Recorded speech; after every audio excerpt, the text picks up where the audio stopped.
Well, I've not had a great deal of time up in the train room these last few days. I've been over at the daughters laying some decking for them, which took a little bit longer than I thought, so it has limited the time that I've had up here.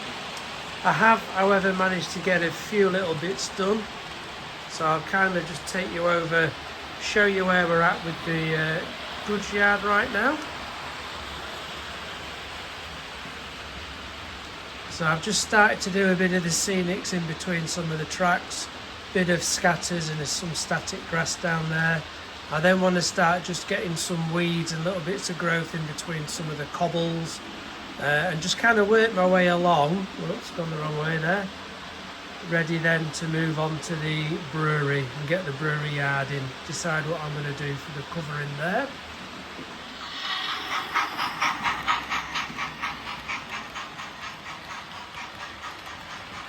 I have also been working on extending out this top level, so I've just been putting some supports up and then some pieces of ply just to bring it out. I think it's about another 6 inches or so.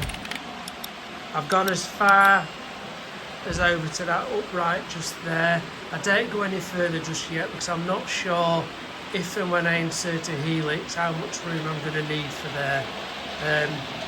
But as you can see underneath here, there is still a really good clearance to be able to get access to the track if I need to as we come along. This point I talked around a few weeks ago, not been able to get the point motor through the thickness of there.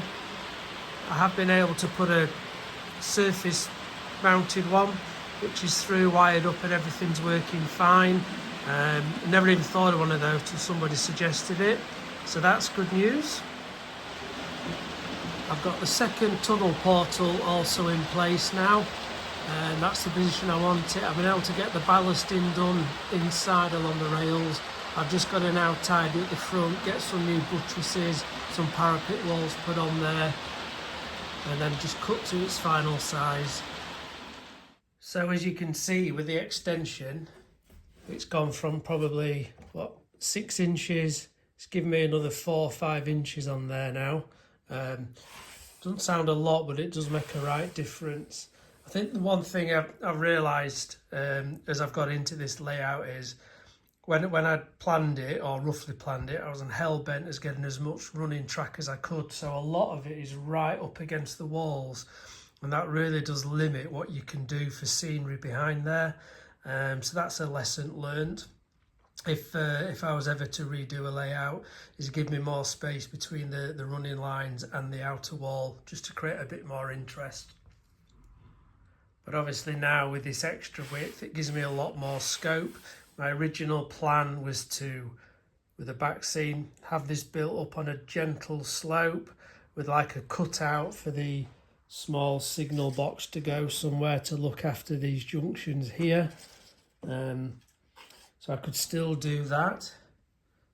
If I just pick this up and show you, what it does mean is that my thought was where this small road or track into where these derelict buildings are going to be, I could make this just a bit more of a substantial or proper road, but then take a track off it, not a track, a road down this way that would lead access then to the signal box over there.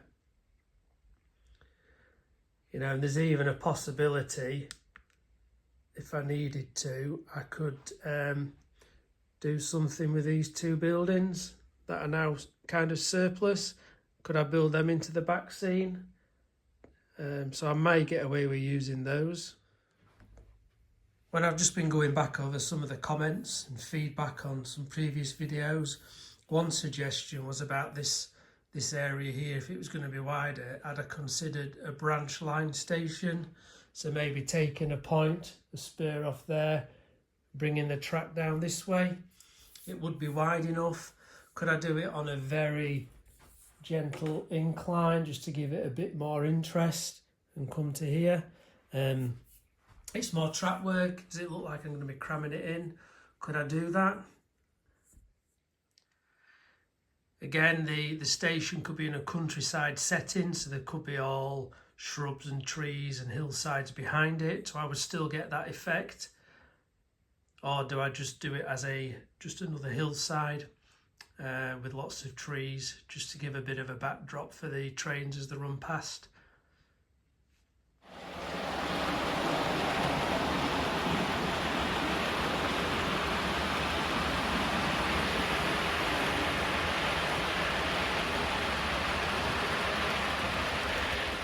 I have purchased 2 more of these straight sections to extend this. There is room for it. I'm just in the process of painting those up. And then with regards to the barrels, if you can see on that one, I've used a Sharpie, a black Sharpie, to do the rims on there. A hell of a lot easier. Takes a couple of going over because it comes out a bit purple at first, but once you go over it again, you do get the effect. But I think that probably looks a bit neater than my terrible attempts with the paintbrush. So I've got a lot more of those barrels to do.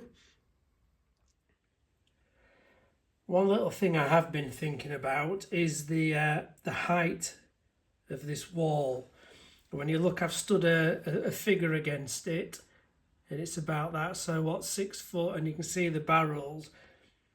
I don't know if in real life that would be secure enough, whether people could get over there. So I have been toying and looking at maybe adding some additional security fencing. Not nothing modern, the old style with the concrete posts, the crisscross like, you know, wire meshing, and then the posts go up and then curl out and there's barbed wire running across the top. Whether that would just make it high, and it was a later security addition. I've seen Scale Model Scenery. They seem to do some. I don't know if that might just make it look a bit more realistic. And then I could carry the fencing on, carry it on along there, right along this edge as well. So that's something I'm toying with. And been thinking ahead, as you do, to this area. I want these derelict buildings.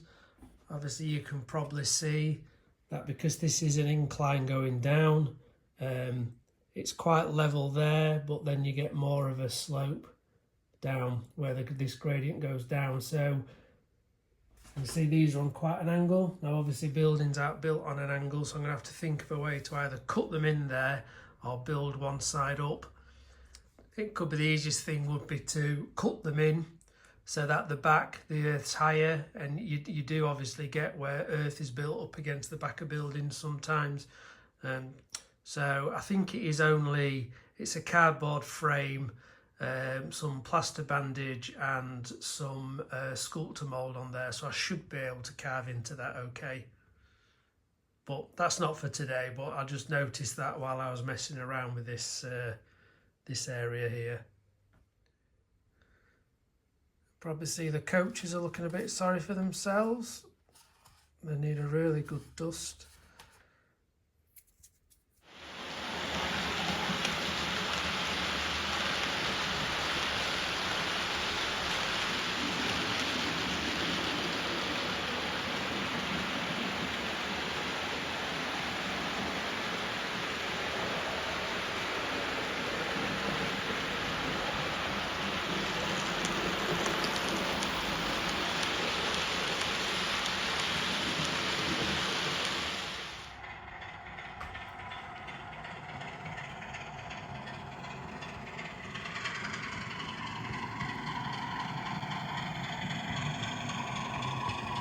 I think what I'm going to do is just a little bit of work in this area, get some more fencing in, get a bit of scenics in there and some static grass, so I'm working back this way,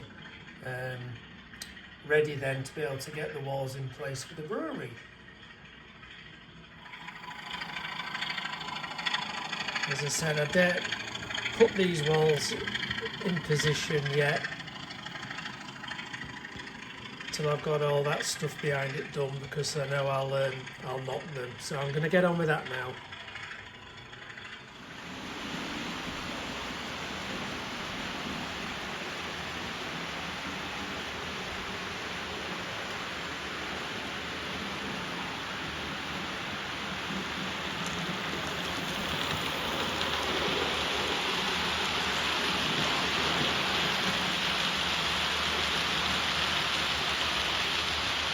So a much shorter video this week with little progress.